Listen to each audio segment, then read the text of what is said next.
Draga Ranka, poštovani članovi porodice Zdravka Velimirovića, poštovani prijatelji dela Zdravka Velimirovića, veoma sam zadovoljan što je porodica velikog prijatelja Jugoslovenske kinoteke odabrala upravo ovaj prostor u koji je Zdravko često dolazio, u kojima se prikazivali i još uvek prikazuju i prikazivaće se njegovi filmovi.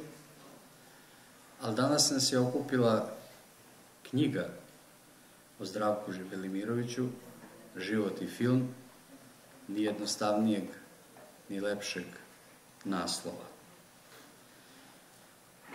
Ova je knjiga, ali i studija o jednoj bogatoj umetničkoj ličnosti, koja će od velike pomoći biti u svim budućim istraživanjima dela Zdravka Velimirovića. Tu je sve, od fotografije iz života, a ne zaboravimo da je fotografija bila jedan od umetničkih disciplina u kojoj je Zdravko veoma uspešno se ogledao, preko njegove rediteljske poetike, poetskog stvaralaštva, do onih zanimljivijih reči koje su o njemu i o njegovom stvaralaštvu zapisali akademici Dobrica Ćosić, Ljubomir Tadić, Petar Vlahović, znameniti autori poput Bora Draškovića, zatim našeg rano preminulog upravnika muzeja i reditelja Dinka Tucakovića, kome je Zdravko bio profesor. Na promociji dokumentarnog filma Ranke Velimirović, Zdravko Velimirović, život stvaraoca, Dinko je nadahnuto sa ovog mesta govorio o svom profesoru i tada rekao: kada student dobije profesora koji ga uči ovom svojevrsnom zanatu i uvede u tajnu umetnosti, nesvestan je koliko je on upravo uticao na njegovu stvaralačku ličnost. Ova knjiga je zbornik u kome ćete sagledati šta su najznačajniji filmski kritičari kod nas i u svetu zapisali o Zdravku Velimiroviću: Milutin Čolić, Aca Štaka, Vojen Vitozica, Petar Volk i drugi. Zdravko kao fotograf predstavljen sa nekoliko fotografija, ali dovoljno da iz njih sagledamo svu snagu i lepotu kamena, drveća, cveta i, kako reče Jovan Striković, koja deluje lekovito. Ovo je knjiga katalog. Zašto? Zato što mi filmski arhivisti imamo velike probleme kada sakupljamo podatke o filmografiji autora, a ova knjiga ima jednu od najpreciznijih filmografija koju je jedan autor za sobom ostavio. Zato autorima ovog dela dugujemo zahvalnost za tu veoma preciznu filmografiju koja sadrži dragocene podatke o dugometražnim i dokumentarnim filmovima, kao i o televizijskim serijama.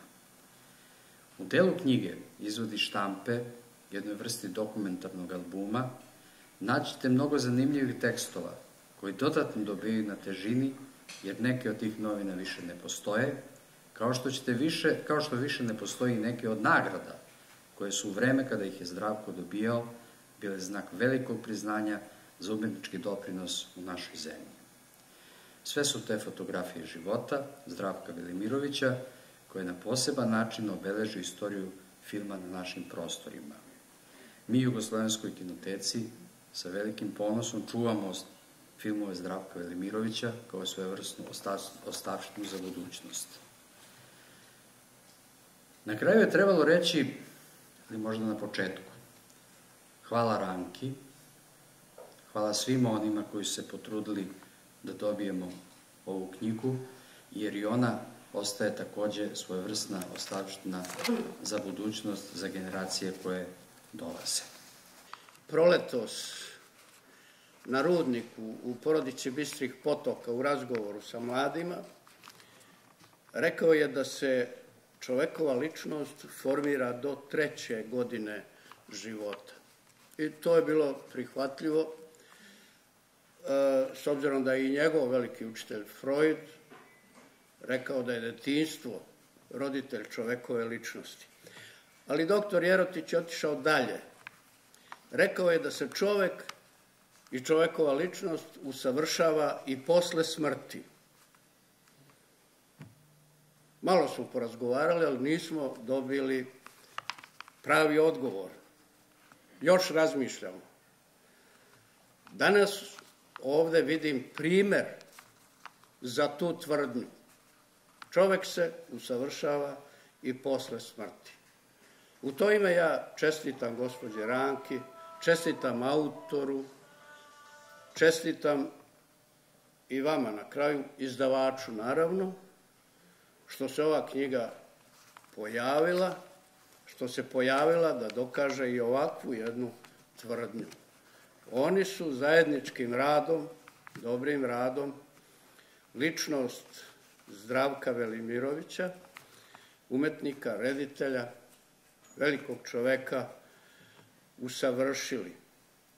Ne treba sumnjati da će to usavršavanje se obavljati i dalje.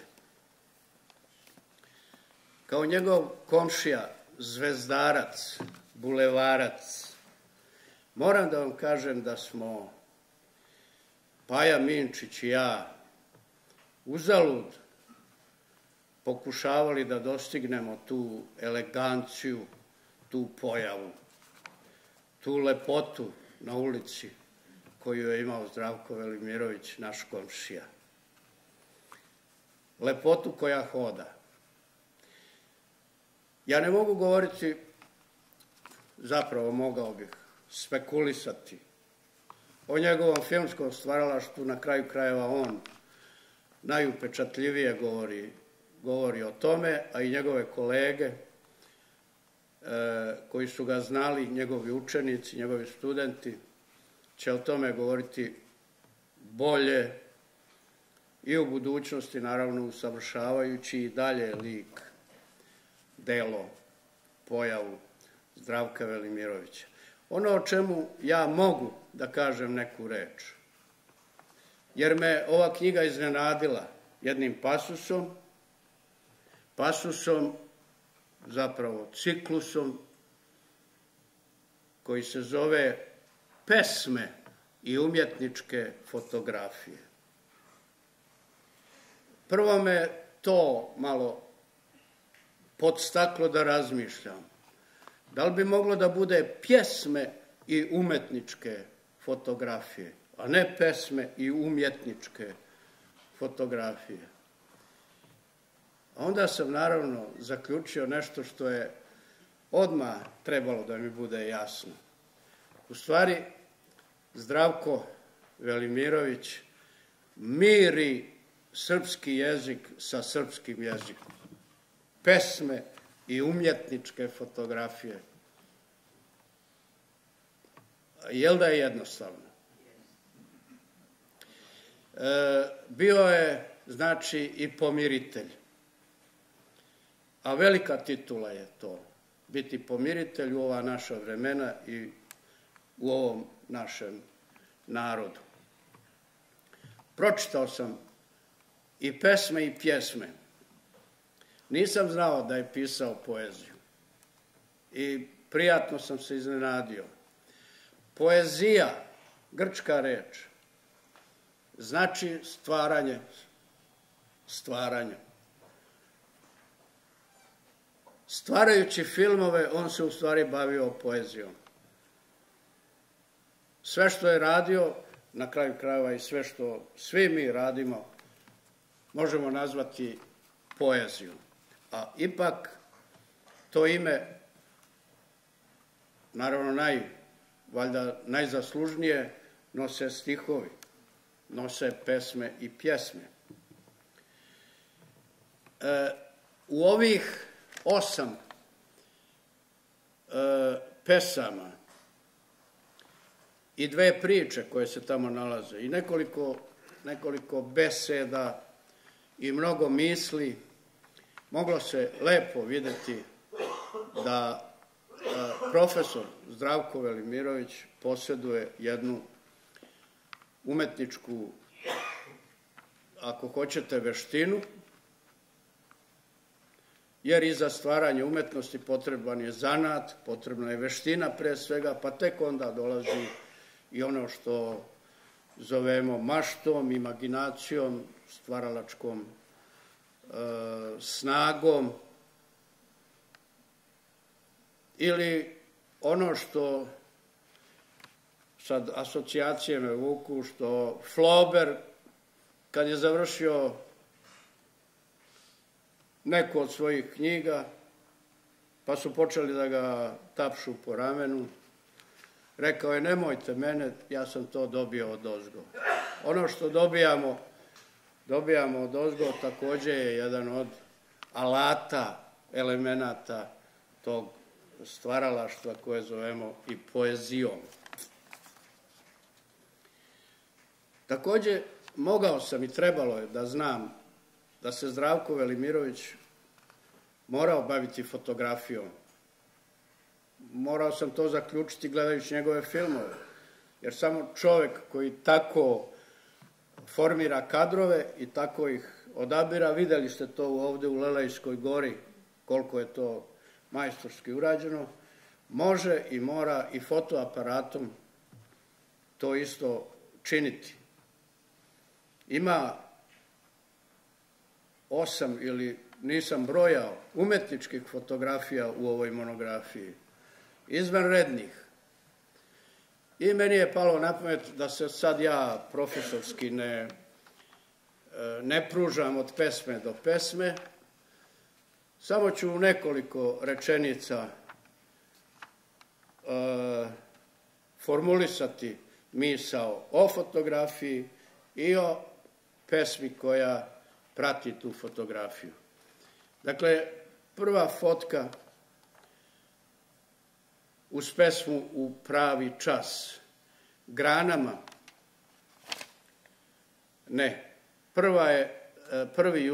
Prva jutarnja koja čeka blagovest. To je prva pesma. I prva fotografija, crne grane platana, čini mi se, u kontralihtu i u nekom van prostoru, ne zna se gde. Stih: uzvišeni prijatelju, misao mi prosvetli i korak učvrsti. Druga fotografija, crni patrljci platana kao ruke prema nebu i pesma Gorski vijenac, opak pejzaž pustog snoviđenja, čak i u ritmu Njegoševom. Pesma Sni spasenja i fotografija Bela kora breze kao zlokobni snežni predeo i stih Bješte s puta paklena stvorenja. Pesma Ponornica pa Bistrica, fotografija opet grane prema nebu kao meandri u nekoj pustinji i stih Daleka ptico mladosti. Pesma Potomcima, napisana u jesen 2004. Fotografija ogromne siluete crnih, čvornovatih grana i negde u pozadini sitne siluete ljudi. Stih Mislim na vas, slutim vas, nerođeni još, dragi potomci. Pesma Jagodnji vrh odnekud, fotografija grane ruke prema nebu i kuće kao neke sirotice, puste, bez ljudi. I stih I puče pljesak kao ljetnji pljusak, šuma mrdnu ramenima i pticama. Sjajna personifikacija, lepa pesnička slika. Pesma U pravi čas, fotografija granama kao nekim sakatim rukama, opet prema nebu, pored kuća i ljudi, sad su i kuće i ljudi tu, ali im se pridružilo i nekoliko automobila. Stih, istina je ono što svet napred kreće. I na kraju, pesma Ranki, fotografija je Rankin portret i stih "Ne znam te, slutim te, otkud si stigla u moj san". Pala mi na pamet rečenica jedna Jovana Dučića koji kaže: "Ljubav na svetu održavaju samo žene i pesnici". I time ću završiti. Pre svega sam u stvari teo da se zahvalim porodici Velimirović, Ranki, Milici i Mladenu, što su priredili ovu knjigu koja je, sam siguran, će biti inspiracija za mlade generacije. A ja sam bio inspirisan, pa sam, čitajući ovu knjigu, napisao par rečenica koje sam teo da posvetim profesoru i da posvetim njegovom viđenju, u stvari, budućnosti. Kao da je video šta će sve lagano da se dešava u kinematografiji. Filmska traka je prestala da se proizvodi, ali nije samo nestala filmska traka, nestala je i estetika celuloidne trake. Glamur, mistifikacija, autori, bogovi, svedeni su na puke reproduktivce stvarnosti. Danas brže nego ikada možete zabeležiti stvarnost. Ali da li je umetnost realno beleženje stvarnosti? Gde su autori, bogovi koji su maštali slikom i direktno tu sliku prenosili u bioskop ispred nas? Gde su hrabri izazivači istine, dan 14. Gde su provokatori u bioskopu samo za nas? Gde su oni koji će nas uzvisiti svojom slobodom naših zaparloženih života? Gde su oni koji će nas uzvisiti svojom slobodom i misli, ushićeni literaturom izgovarati dijalog koji obogaćuje naš um? Gde su oni koji će nam istoriju načiniti bliskom? Gde su oni koji će i u svakidašnjem crnilu pronaći duhovnost, sreću, razlog postojanja i natirati nas na suze i smeh? Brzina 1, 2, 3, 4, 5 i tako u nedogled. Previše je sve postalo brže od vrednosti naših misli i mašte. Digitalni film kao da je postao svima dostupan. A gde su bogovi filma? Čitajući knjigu profesora i reditelja Zdravka Velimirovića, koji nam, iznoseći svoje mišljenje i o poetici filma, upravo kao da percipira kinematografiju bez celuloidne trake i upozorava. Ja bih hteo da vam pročitam njegova razmišljenja.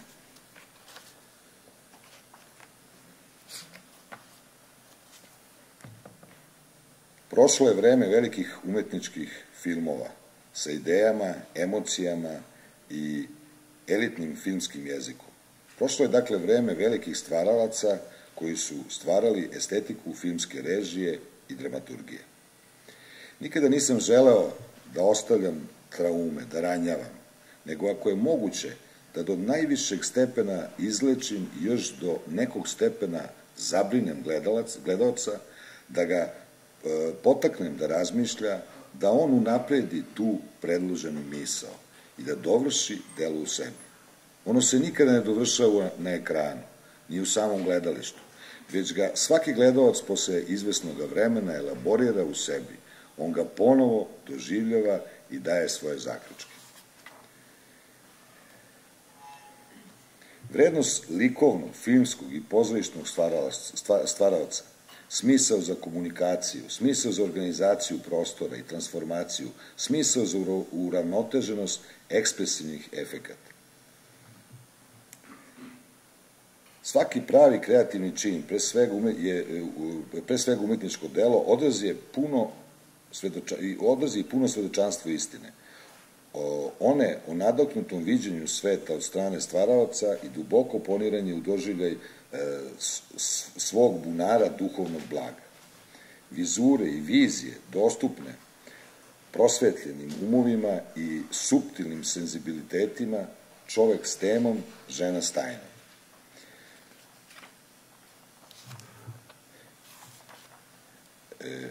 Jedna sjajna misao o kritičarima.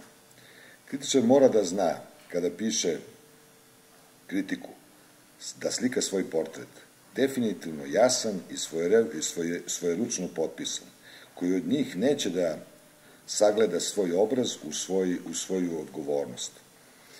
Ostaje zapamćen kao peta u đubrištu. Kritičar i umetnik treba da budu sagovornici, korespondenti sa sobom i javnošću. Oni treba da budu alter ego, lični saradnik, učesnik u stvaralačkom činu, prijatelj stvaraocu i delu, posrednik između dela, stvaraoca i gledaoca. Kritičar treba da nastoji da u izvesnim situacijama postane autentičan tumač dela, srdačan koautor. Profesor Velimirović je bio u svemu francuski đak i po svojim filmovima i po svom gospodstvenom ponašanju. Gospodin profesor, gospodin reditelj. Svaka reč odmerena, svaka reč izazov da o njima dugo razmišljamo. On je bio protivnik neodmerenih, nepromišljenih, svakodnevnih, beznačajnih priča. Dijalog otkriva ličnost, govorio je, dijalog je unutrašnja duhovna vrednost. Dijalog se ne izgovara pro forme radi. On budi emocije, on obogaćuje saznanje, on je preduslov za bogat, ispunjen život. I profesor Velimirović je upravo imao bogat, ispunjen život. Imao je filmove koji su ušli u evropsku, svetsku, jugoslovensku i srpsku kinematografiju. Imao je svoju predivnu porodicu, imao je svoje studente i svoje prijatelje. A sad ima i knjigu za koju sam siguran da će biti inspiracija mnogim autorima nove generacije. Profesor je u knjizi Život i film zabeležio vreme celuloidne trake i njene estetike i postavio ključno pitanje novom filmu. Citat. Bavljanje filmskom režijom je put ka stvaranju jednog novog života i novog sveta. Mi stvaramo novu kreativnu realnost. Gorko se varaju oni koji misle da je film odraz situacije. Film je samo san o temi.